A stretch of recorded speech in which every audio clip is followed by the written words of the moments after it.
Salut, c'est Jen sur le festival Aluna. C'est le retour de Jennifer à Aluna. Oui, c'est la deuxième fois que Ça a je viens changé, hein. dans ce festival. Ça a changé.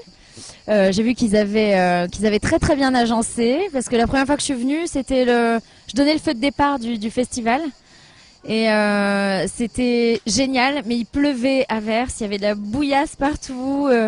On avait très peur d'annuler le concert carrément et puis tout s'était passé super bien. À notre grande surprise, il s'était arrêté de pleuvoir juste avant le concert. On a eu beaucoup de chance.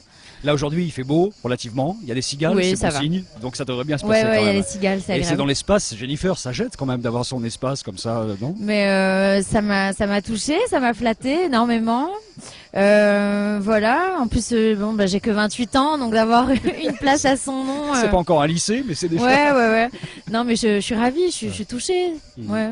Bon, bah, c'est l'histoire de Jean Boucher qui a créé ce festival, qui est complètement amoureux de la chanteuse depuis toujours, qui l'a fait venir et qui revenir donc cette année. Oui. Ouais. Il m'a réinvité. C'est un très beau festival. J'ai Ouais. vu qu'il y avait beaucoup d'artistes, en tout cas que moi j'aime beaucoup.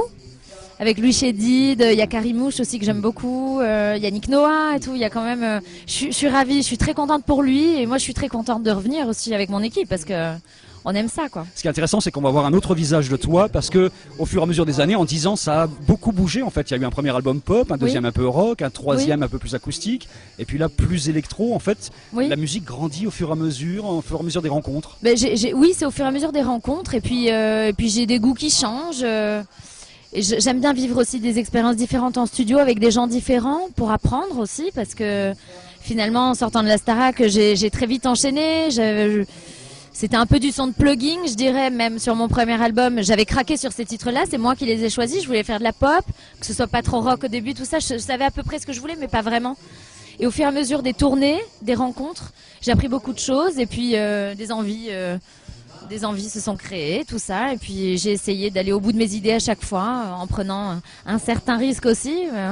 Et là, tu fais un quatrième Mais album voilà. qui est très groove, danse en fait. Oui. Hein, alors qu'en Oui, il général, reste c'est un à petit 20 peu ans qu'on a rock. envie de Il y a danser. des sonorités vraiment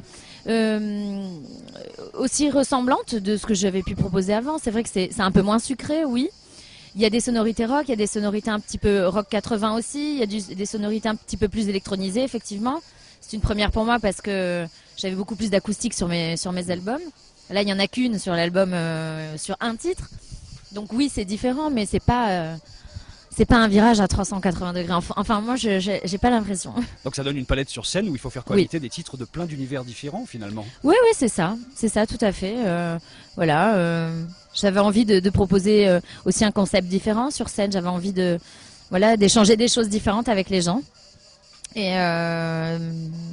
Et voilà, j'ai beaucoup pensé scène en faisant ce quatrième album. Ouais.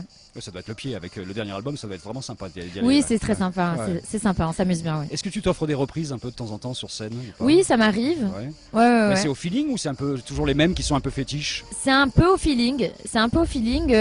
J'avais fait déjà des reprises sur mes présentes tournées. Là, on en a choisi une qu'on jouera pas ce soir parce qu'on joue 1 heure ce soir, donc on a dû enlever beaucoup de morceaux.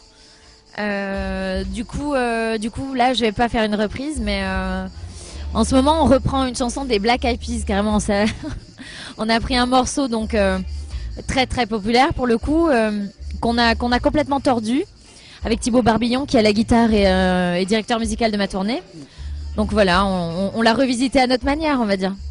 Tu as une grosse présence sur le web. Je sais pas si toi tu es active directement, si tu suis vraiment ce qui se passe. Mais il y a À peu plein de choses près, qui non, sont... pas tout. Je suis active par rapport à mon Facebook simplement, mais voilà, je survole en général. Je rentre pas vraiment. Parce que dans les Dans activités, il y a le ce web. qui et se puis, dit sur moi en fait. Tu suis pas trop? Non. Non. C'est- Non, vraiment, je me concentre sur ma musique en fait. Ouais. Et puis sur pas mal de choses, parce qu'il y a énormément de causes que tu défends en fait. Quand on lit la liste, Oui. c'est impressionnant. C'est-à-dire que c'est vraiment, tu considères que c'est une partie de la notoriété que tu as, que tu peux rendre comme ça? Eh bien, en fait, moi, ça fait partie de mon éducation. Donc, on m'a toujours trimballé. Ma mère était chanteuse et m'amenait très souvent pour chanter pour des bénévoles. Enfin, ça fait partie de mon enfance en fait. Et une fois que j'ai été connue, pour moi, c'était un devoir encore plus. Je pense que tout le monde devrait s'aider les uns les autres. Un peu le peace and love, ça fait un peu... Mais c'est la vérité, je le pense, je suis très sincère quand je dis ça. Et encore plus quand on est médiatisé, on peut servir de vitrine pour certaines associations. Donc j'essaie de répondre présente dès que je le peux, de ma petitesse, parce que j'aimerais avoir les épaules beaucoup plus larges et être beaucoup plus sur le terrain, mais pour l'instant ça se passe autrement et donc oui, c'est vrai qu'il y a une longue liste malheureusement, oui. Quand tu t'imagines dans une dizaine d'années, est-ce que c'est toujours avec des variations comme ça de musique, une évolution permanente? Est-ce que la comédienne va prendre un peu le dessus à un moment précis? Est-ce que tu as des envies particulières? Oui, j'ai des envies, heureusement. Oui, Ouais. j'en ai beaucoup même. J'en ai beaucoup et puis j'ai des envies très changeantes. Voilà, je suis... j'ai la soif d'apprendre en permanence, en fait, la soif de me découvrir dans certains univers, de m'essayer dans certains univers. Du coup, j'ai envie de tout faire parce que j'aime toutes les musiques, j'écoute de tout.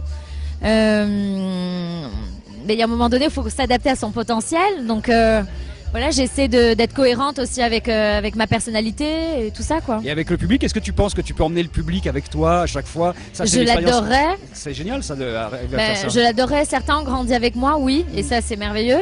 Après, il y en a d'autres qui se greffent, il y en a d'autres que j'ai perdus, oui. Mais c'est le jeu, c'est comme ça. Depuis le début, je répète que rien n'est jamais acquis. Je le savais dès le début que de toute façon, voilà, c'est comme ça. Mais je suis très heureuse vraiment parce que et puis je suis très contente moi de ce qui se passe. J'ai beaucoup de chance.